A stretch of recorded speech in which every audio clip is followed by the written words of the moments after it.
masiyahin daw mga Pinoy at saka sadyang makukulit.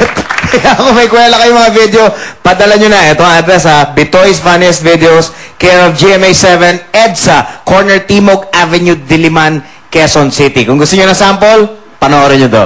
The owners of the following videotape materials which you are about to see have granted GMA the exclusive rights to air and use the videos for the program Bitoy's Funniest Videos.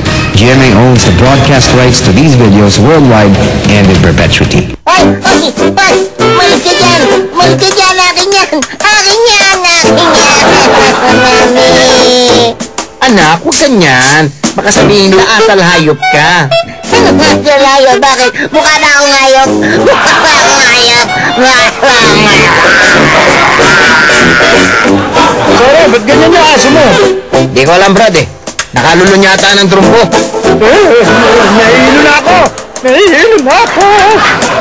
Sali niyo to, ha? Sali lahat. Ay! Akin yan! Maliit ako! Ay! Isa pa!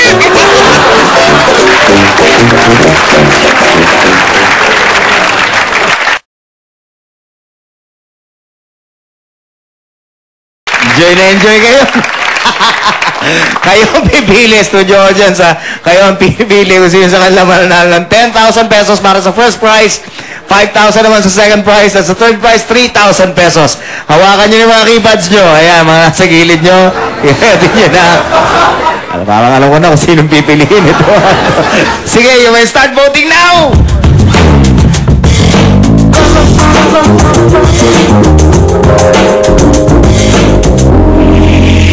Dito na mga tao, siguradong ang lakas ng mga tawa nito. Dahil kwela na sila, nanalo pa sila sa PFV. Ang mga nanalo dito sa Bitoy's Funniest Videos ay tinatawagan sa pamamagitan ng telepono at telebisyon. Ano mga announcement na matatanggap sa pamamagitan ng text ay hindi nanggaling at hindi kikilalanin ng GMA7.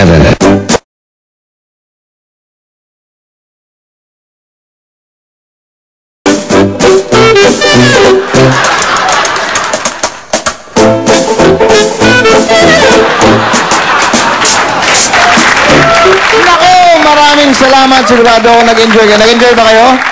Okay, thank you very much sa ating studio audience!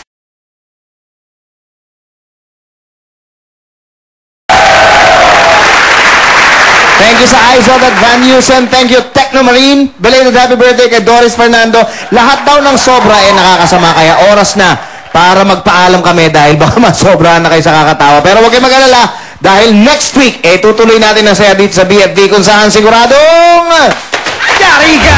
See you next